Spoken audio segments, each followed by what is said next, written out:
Hello everybody and welcome back to another reading of The Legend of Zelda Hyrule Historia, and this will be our last reading.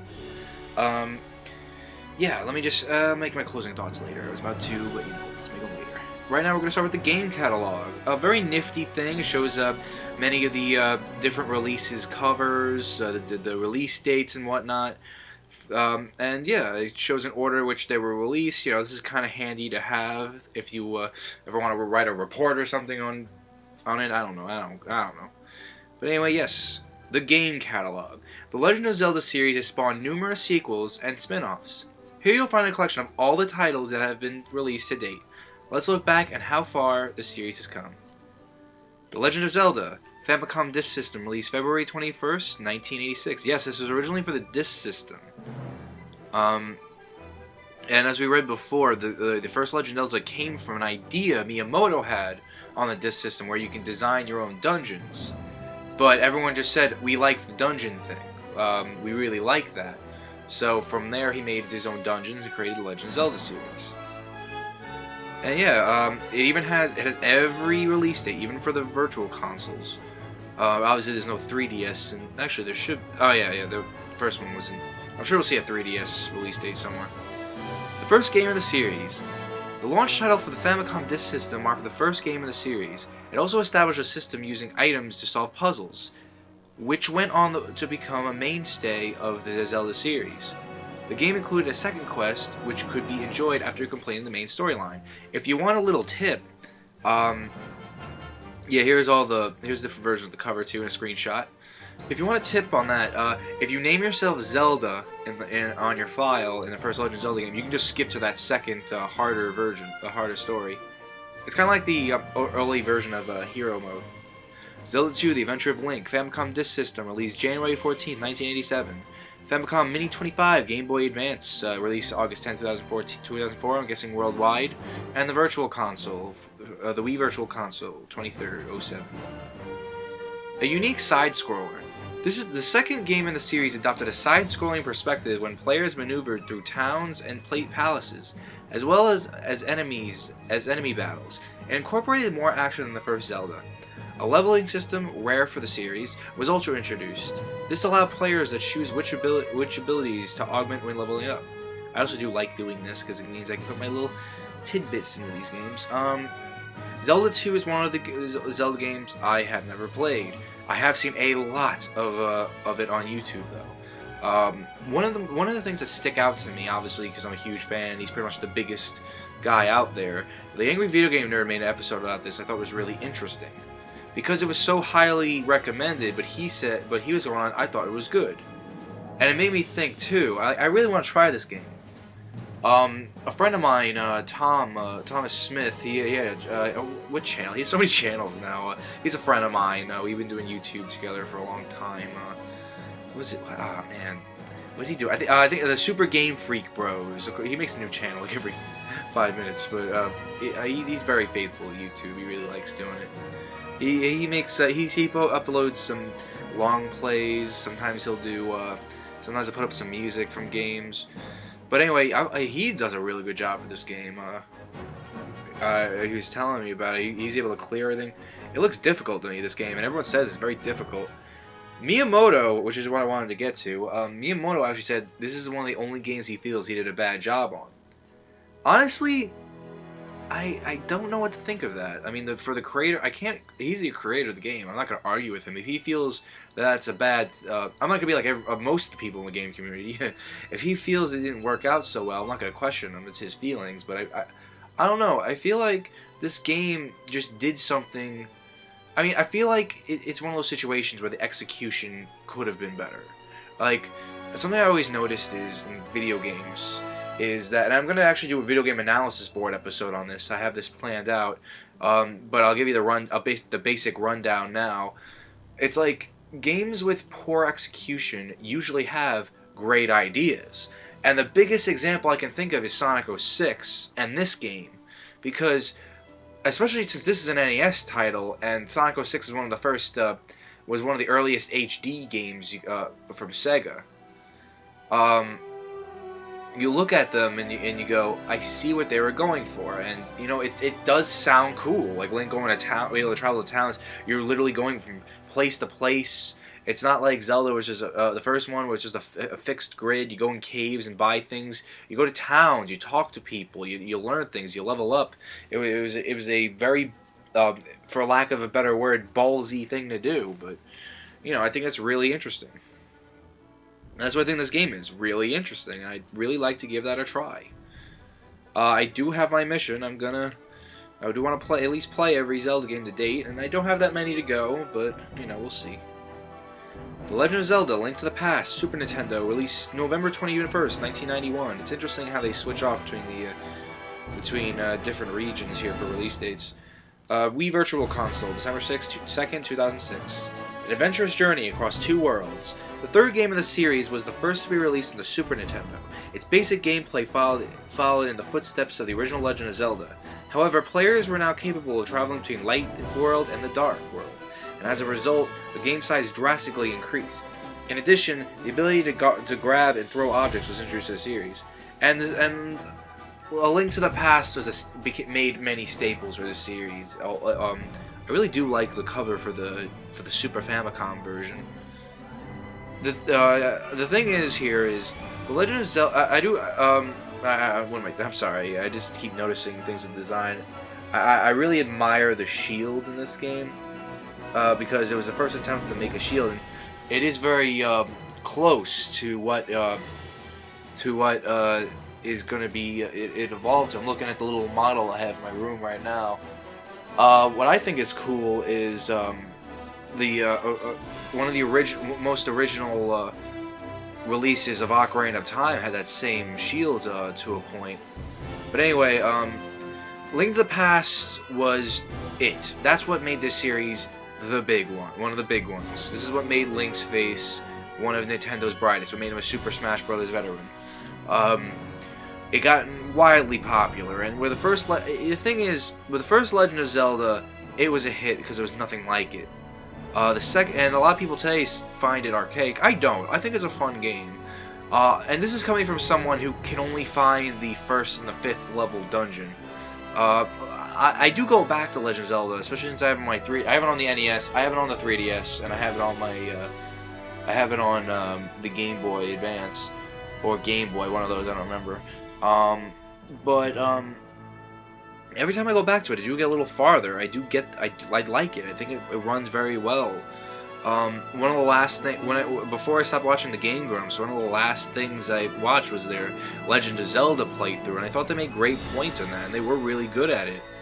They were showing awesome things, and what a lot of reviewers say, I highly agree with. The game needed a map, and that's what the Legend of Zelda: Link to the Past did. Basically, what made this a staple was, here's like I said, the first Legend of Zelda there was nothing like it, and that's what made it so awesome. Especially since it was one of the first cartridge games that have save states. Then you had Zelda 2, which was very, again, lack of a better term, ballsy, and trying to expand it. And then Zelda 3, okay, then Link to the Past here. All right, back to basics. We're gonna take everything we found that people didn't like about the first one, and make it better. And they did tremendously. And they really took advantage of the X and the Y button. It was all very impressive stuff. Okay, Legend of Zelda: Link's Awakening, Link's Awakening DX. Link's Awakening Game Boy, released June 6, 1993. Link's Awakening DX, Game Boy Color version, released December 12, 1998. And the Virtual Console 3DS, there it is, released June 8, 2011. I am very fond of this game. The first Zelda game released on a portable system. Link's Awakening was the first title in the series released on the portable system. Though Zelda and Ganon are nowhere to be seen, personalities resembling historic Nintendo characters such as Mario, Yoshi, and Chain Chomp appear in supporting roles. Link's Awakening DX contained new puzzles and dungeons, which was released later for the Game Boy Color. I'm very fond of this game. I really like how I really like what it did. Now, it was very limited compared to Link to the Past, and this is kind of like how I feel with Sonic 2 and Sonic 3 on the Genesis. I do recognize that Sonic 3 is a better game, in my opinion. I think I recognize that as a better game than Sonic 2, but I just like Sonic 2 more. I think it really has to do with level design and whatnot. And that's what it is. The same thing with Link's Awakening for me. It's like I recognize that Zelda Link to the Past is a better game. I think it's a better game, but I just love Link's Awakening so much, and I think it has to do with the story and the characters. Because and when you really look into it, it's a very deep and really cool story. Ocarina of Time, Nintendo 64, released November 21st, 98. Virtual Console, Wii, February 27th, 2007. The game that made Zelda world famous. Ocarina of Time was the first installment of a series to make use of Nintendo 64's 3D graphics. The game's puzzle-solving and detailed world rendered in 3D charmed gamers the world over and boosted Zelda's popularity. Players were able to switch between Child Link and Adult Link at will, adventuring in the eras of past and present. Again, Japan gets the coolest covers. Ocarina of Time. What else can I say? So many things have been said about it already, to the point where hipsters like to trash it nowadays, which is starting to die down a little bit, especially since the 3DS version came to shut those people up. I'm sorry, that came off a little harsh, but let me just explain that. I feel like the complaint to Legend Ocarina of Time was bogus. A lot of people there was a time a few years ago coincidentally before the 3DS version, where everyone said, "Oh, it's archaic and stupid," like the first Zelda. But again, it's like, yeah, you know what? Let's say it. Let's throw it out there, because this is true. Ocarina of Time is Link to the Past in 3D. It's the exact same thing. But what's wrong with that? This game modernized gaming. A lot of people wanted to make their own 3D quests after Ocarina of Time, and they loved the ideas that were used with the item selection, the maps, the dungeons, the RPG elements, the platforming elements. It was all there, and it was all really cool. Like, that was the kind of experience we wanted in a game, and its story, which was very limited at that time, which Majora's Mask improved on. And it's just my 2 cents on it, and I think it's a good segue to get to The Legend of Zelda and Majora's Mask. Nintendo 64 released April 27, 2000, and the Virtual Console April 7, 2009. The dark sequel to Ocarina of Time. In continuation to the story of Ocarina of Time, Link had 3 days to stop the moon from falling and destroying everything. Players unlocked new puzzles and changed the flow of time by playing the Ocarina, continuously reliving the 3 days leading up to the lunar body's impact. The game was characterized in part by Link's ability to transform using the power of the masks. Again, this is one of the Zelda games I've never played, but for some reason I always somehow see Let's Plays of this game more than any other game. It's a very popular game to Let's Play. I mean, at first it was because it was a very hated Zelda game. Like, very hated. People hated Majora's Mask. Of course, it pretty much, remember when I was mentioning the Ocarina of Time thing not so long ago, where everyone hated it? It's the exact opposite here. People loved it. They couldn't get enough about talking about it. They absolutely adored it after a while. And I'm a little on the fence about that, because I do think it's a great game, from what I see. I own a cartridge, but I'm really afraid to try it, because I have a feeling I won't like it, because I'm not really much about side quests in a Zelda game. I like the main story more, and if I just happen to find pieces of heart on the way, I'll pick it up. But I don't really care about giving some little girls bugs, or spying on a cameraman and the women in his office at night. It's just like, I just don't really care for it. I like going on the adventure. And don't get me wrong, I like to stop by once in a while. Like I said, if something's on the way, I'll do it. But I'm not very fond of it. And that's all Majora's Mask is. If you play the main story, you're only playing not even 1/3 of the game. But yeah, I think it's a great game. Especially since it was made in such a short amount of time. I just feel like, again, hipsters had to go with, the hipsters out there had to go with what was hated and now loved. And this game deserves it, don't get me wrong. I'm just saying, this game started what I consider the Zelda fan base in general, 3D games anyway, where they hate the game when it comes out, then the next game comes out, and they love that game now, and then the game they're hating, which is the new one, is loved when the next game comes out, and it's just an amazing thing that's been going on and on and on. It makes me curious when Zelda U comes out, how much you're going to love Skyward Sword but hate that game. I don't know. I'm just saying. Let's move on. Legend of Zelda: Oracle of Seasons and Oracle of Ages. A game by the Dream Team of Nintendo and Capcom. Oracle of Seasons and Oracle of Ages were released simultaneously. The fact that Nintendo and Capcom united to develop these new installments in the Zelda series stirred up the excitement of the fans. It was possible to connect Seasons and Ages via linking system.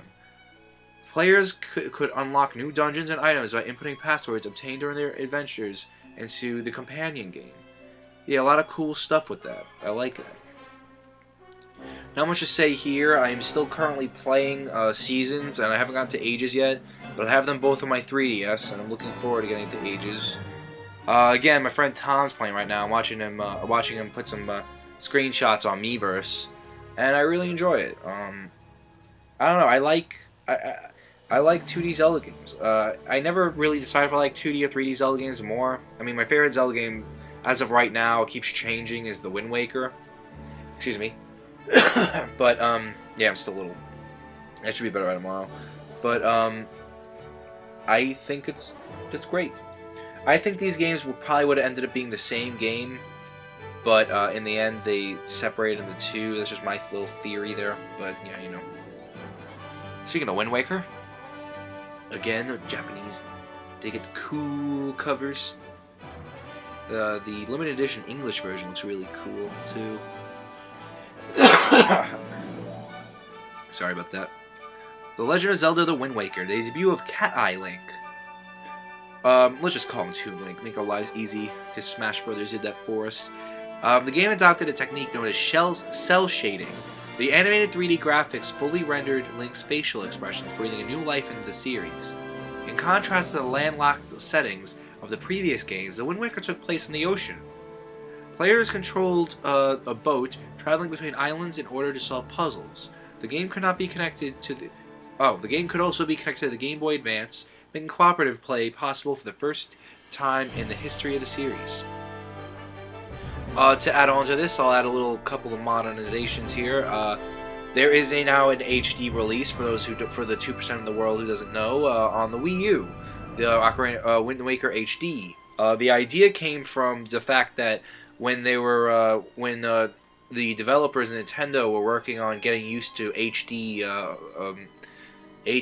rendering and whatnot, somebody made a HD version of Link, the Wind Waker Link, and they said, you know what, and whoever was working on the game, I don't know, it could have been Miyamoto, it could have been Tezuka or whatever, Anuma, but they said, you know what, I like that. Let's make an HD Zelda game, HD Wind Waker game, and I also think that was a great way to hold people off, because at the time everyone was complaining about getting a Zelda U, and I hate when they do that. I'm going to be perfectly blunt here. I hate when Zelda fans beg for another Zelda game after when a new console gets released. It happened to the Wii, it happened with the GameCube, because you know what happens? It gets rushed. And the Wind Waker is the only exception because it was still new, but Twilight Princess, again, I've said this to death, I think it's a good game. I just think it was, they tried too hard to make it dark and gritty. That aside, it was rushed. It was really, really rushed. And it made me glad to see Skyward Sword, because that game had more time put into it, especially since it was showing off the Motion Plus, which I can't live without the Motion Plus nowadays, especially with Wii U games like Nintendo Land. And especially games like Pikmin 3. Getting to the point, Wind Waker HD is such a great improvement. They really polished it up. Like, the game was great in the GameCube, and this game just made any problem you had with it gone. It has such a great flow now, I just really enjoy it. Also, they have the Tingle Tuner in place of the Game Boy Advance cooperative play, and a little fun fact, there was actually going to be an unreleased game they were planning in Japan where it was pretty much Four Swords, but Wind Waker. They were going to make a game that involved having the Four Sword Links in the Wind Waker world. This is as much as I know about it, but I just thought it would be fun to show off. It was fun to talk about. The Legend of Zelda: Ocarina of Time Master Quest. A little side note here. The limited edition disc was distributed as a bonus for pre-ordering the Wind Waker. The disc included 2 games, of Ocarina of Time for the GameCube, a reissue of Ocarina of Time for the GameCube, and the Ocarina of Time Master Quest, a more difficult version of the original title. The latter was a rare, I don't know, previously unreleased game initially developed for the Nintendo 64 peripheral known as the 64DD. Yeah, they're talking about Zelda, the Zelda expansion pack for the Ocarina of Time that ended up being Majora's Mask. Fans flooded to pre-order the Wind Waker in an attempt to obtain the limited edition disc, and man, is it expensive on eBay. Good thing they pretty much redid it for 3DS now. Okay, Legend of Zelda: Link to the Past and Four Swords. Game Boy Advance, March 14, 2003. Legend of Zelda: Four Swords Anniversary Edition. DSiWare, DSi XL, and 3DS. Distributed free. Very nice. It was. I happened to get that. You do have to pay for it now. Don't be fooled by this book. Oh yeah, it says it right here. From September 28, 2011 to... I got this on my birthday, the 3DS. I bought it I bought it for my birthday. I got it for my birthday. No, I don't think I... Yeah, I used my birthday money, something like that. And, what made me buy it was 3D Lands, but, Mario 3D Land, because it looked really cool, and I haven't got to play a Mario game in a while. But, well, a Mario platformer, anyway. I was playing Galaxy... I just finished Galaxy 2 at the time. And, yeah, I also really enjoy getting this game, the Anniversary Edition of Four Swords. I do want to play the GameCube Four Swords so bad, speaking of which. Yeah, I'm gonna have to ignore that great segue. I never got Link to the Past on the Game Boy Advance. Kind of a regret of mine. My girlfriend does, though. Which means she should also have Four Swords, the Anniversary Edition. It's fun, you know, and whatever's said about Link to the Past goes for that too. The Legend of Zelda: Four Swords Adventures. Four Swords powers up. To the sequel to Four Swords, the game that was bundled with a reissue of Link to the Past, it includes 3 modes: Hyrulean Adventure, a single-player campaign; Shadow Battle, a battle royale that could be enjoyed by up to 4 players; and Navi Trackers, a game that involved collecting medallions. In multiplayer mode, players can connect the Game Boy Advance to the GameCube and use the system as a controller. I think that's such a cool idea. And that was like the early gamepad kind of idea that I really like. And I really want to see a Wii U Virtual Console release of this game. I think it would be. I think Nintendo would be crazy if they don't put GameCube games on the Virtual Console and Wii U. I would love to play a lot of those GameCube games, especially with the gamepad. I would love that to death. Especially since there's sequels to so many GameCube games, like Pikmin 3, Luigi's Mansion Dark Moon. I think it would be such a loss if they don't put GameCube games in the Virtual Console. And this is one of the games they have to do, because they wouldn't have to do any effort. They wouldn't have to do any effort at all, because the gamepad will work as the Game Boy Advance did. That's just me, though. The Legend of Zelda: The Minish Cap. Shrink down and journey into a new world. Following the release of Oracle series and Four Swords, Nintendo and Capcom teamed up once again. In this game, Link was able to shrink himself at will using portals between the Macro World and the tiny Minish World. The game was packed with things to do, from fusing kinstones to using mysterious shells to collect figures. This is also one of the games I haven't played. I don't really know much to say about here. I don't even own a cartridge yet. I'm gonna work on it. Just take my word for it. Legend of Zelda: Twilight Princess, because it's one of the newer games, it has a lot of screenshots and whatnot. Let's see. Wii and Nintendo GameCube released December 2nd, 2006. GameCube version sold online for a limited time. Intuitive control now possible. The Wii remote. Come on, we all call it Wiimotes. Twilight Princess made a debut as a Wii launch title. Fans were captivated by intuitive controls, a hallmark of the Wii, and Link's realistic proportions. The players shifted between man and beast, cooperating with Midna to save the Hyrule from danger. The Nintendo GameCube version with its mirrored screen was released at the same time. Yes, the GameCube version, because Link is left-handed, is completely in reverse from the Wii version. It's a mirror image of each other, because Link was made right-handed for the Wii version to support the fact that most people in the world are right-handed. I, for one, am left-handed, and I can tell you from experience, they probably could have kept it the same, because as a left-handed person playing a right-handed Link, I did not notice the difference. As for which version I think is superior, obviously the Wii one. For one thing, the aspect ratio can be 4:3. It looks a little better. The motion control, while not that amazing, but keep in mind it was a launch title, was there to give you more buttons to use for items and whatnot. Which is something I love that motion controls did, and I wish people would recognize that a little more. Again, I'm doing a video game analysis board episode on that this summer. And yeah, Twilight Princess, I've said it a million times, I just said it before. It tried too hard to be gritty. I do overall think it's a good game, but I do not nearly think it's the best in the series. Had a lot of problems that I think Skyward Sword brushed up on a bit. It just tried to be the anti-Wind Waker, if you ask me, because when Wind Waker came out, again, like Majora's Mask, everyone hated it at first. And this time it was only because of what it looked like. It wasn't because of the 3-day limit or the saving. This time it was because of what it looked like. And with that being said, this game, I think, was just trying to be the anti-Wind Waker. As much as it's realistic as possible, instead of cartoony. Try to be as gritty as possible instead of lighthearted, you know. I don't know. I don't care if a Zelda game's gritty or lighthearted. I could care less, I'll be honest. But the thing is, I just want a Zelda game. That's all. I mean, this game delivered on that. I want to make that perfectly clear. Twilight Princess delivered. They gave me a Zelda game.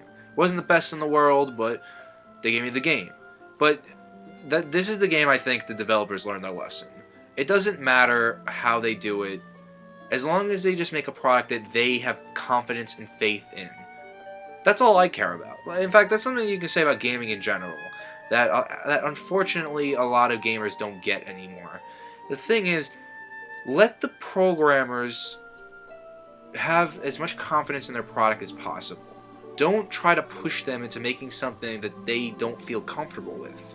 It's like, look, if a majority, it's different if the majority of the players felt, excuse me, but this thing was a problem in the last game, and we really like that removed or altered in the new game. That's fine. But when it comes to the fact that you're complaining about how the game looks without even playing it, and hating how lighthearted a game can be, what? It just doesn't make sense to me, because then they're going to make something, then they're going to try to do something to please you, and then it's just not going to work out the way you wanted, and everybody loses. I mean, don't give the... It's a tough struggle, because you don't want to give the developer full power. You don't want them to give them everything they want and nothing you want, because that ends up being people like EA. But you also want them to gamers, give them breathing room. Developers, listen to your gamers. It's a hard struggle, it's a thin line, but it's just got to be done if you want a good game. And that's just how it is. Link's Crossbow Training, a shooting game bundled with the peripheral known as the Wii Zapper. By placing the Wiimote and nunchuck in the zapper, players are able to use their controller like a crossbow. The game was set in the world of Twilight Princess. Link, equipped with a crossbow, shot down targets and balloons, in addition to established Zelda baddies such as the Keese and Bokoblins. It was alright. I got it. I honestly just wanted the Zapper, and that's the rarest thing ever, and I lost my Zapper in Hurricane Sandy. The Legend of Zelda Phantom Hourglass, winning over new fans with simple controls. Nintendo DS released June 23rd, 2007, yet to have a release date. Well, I'm sure once the DS Virtual Console for the Wii U comes out, that will happen. The Nintendo DS title served as a sequel to the Wind Waker. All major actions, such as moving and attacking, could be performed with a stylus, and simplistic controls earned the series new fans. In addition, the game came equipped with the capability to write notes on the bottom of the touchscreen, a hallmark of the DS. A two-player battle mode was included, which could be accessed via the DS Wi-Fi or wireless connections. I heard bad things about Phantom Hourglass, but again, I want to try this for myself. I haven't played this yet, Phantom Hourglass yet. I think it'll be fun, but yeah, you know. Legend of Zelda Spirit Tracks. Let's see, Nintendo DS, December 23rd, 2009. Princess Zelda teams up with Link. In the sequel to Phantom Hourglass, the basic system of gameplay was identical to its predecessor. but the setting was switched from sea to land. Link's means of transportation underwent the biggest change, with Link traveling by train rather than by boat. Spirit Tracks also marked the first time in the series that Princess Zelda partnered up with Link on his adventure as a playable character. The princess's body was possessed by a phantom in a dungeon, and her spirit cooperated with Link to solve puzzles and progress through the game. Now that I've gotten here, I want to say why a lot of people didn't like Phantom Hourglass. A lot of people didn't like Spirit Tracks because they hated that Link was in a train. I really don't get why that's a complaint. I'd have to play the game myself to find out. Spirit Tracks, though, the thing is, people told me that they hate the touchscreen controls, and I can see, from what I hear, I can see why, but you know, I'll give it a shot. That's all I can say. That's all I can say. I never played it. I'm not gonna assume it's bad. Ocarina of Time 3D, Nintendo 3DS, released June 16th, 2011. The next evolution of the masterpiece, now on the 3DS. This update of the Ocarina of Time was released on the 3DS. The game was more than just a reissue. It featured a number of improvements over the original, such as beautiful 3D graphics, the convenience and storing and using of items via the bottom touchscreen, and a viewer mode of making the use of the gyroscope. Players could try their hand at a more challenging Ocarina of Time 3D Master Quest after clearing the game, and they do a beautiful job. I remember I was playing this and I took a close-up at Link's model, and it looked really good. And I don't know, I think of this as more of a pseudo Wii U game, really, because they were trying ideas that eventually the Wii U was going to make. I mean, when I heard what Wind Waker HD was like, I actually thought of 3DS version of Legend of Zelda. And exclusive and rare Zelda titles. Here we introduce some rare Zelda titles that are now difficult to obtain or can no longer be played. The Legend of Zelda Collector's Edition. The compilation via distributed Club Nintendo in 2004 could also be obtained by trading in points. In addition to the games listed below, the compilation also featured a collection of famous scenes from past titles, enticing the fans. Because this disc is no longer being distributed, it became difficult to obtain. It's for the GameCube. I do remember seeing these a lot on the internet. It comes with The Legend of Zelda, Adventure of Link, Ocarina of Time, Majora's Mask, and the Wind Waker demo version. That is a lot to fit on a GameCube disc, and it's very impressive. BS The Legend of Zelda. No, that does not stand for what you think it does. These games were broadcast via the Satellaview, a satellite modem for the Super Nintendo. How cool is that? 2 titles were created for the system. BS The Legend of Zelda, based on the first Zelda game, and BS The Legend of Zelda Ancient Stone Tablets, based on A Link to the Past. Because Satellaview broadcast ended in 2000, the games are unplayable today. It's just a Japanese thing. They're not going to mention when Skyward Sword, because they figured you'd know that by now. I don't know the release date. I'm sorry, I did research, but it came out in 2011 as well, to mark the 25th anniversary. Here, I'm looking at it right now. I have the... Oh, look at that. I conveniently have it right now, on my table. Let's see. Yep, copyright 2011. That's all I can tell you. Anyway, Skyward Sword, it was. I like what they were doing. I am doing a playthrough on that right now, so I can't give you a full analysis. But what I can tell you is, I like it. I like what they were going for. They could have shaved some things down, but you know, shaved some things up, fixed some things. But you know, again with the motion control Zelda, I don't count Twilight Princess the first motion control Zelda because the motion control was pretty much hitting the B button. But I will say that Skyward Sword did something I found very interesting. And yeah, also that came out that didn't exist yet this time was Link Between Worlds for the 3DS, which was released last year in 2013. Great title, I love it. I would definitely suggest picking it up.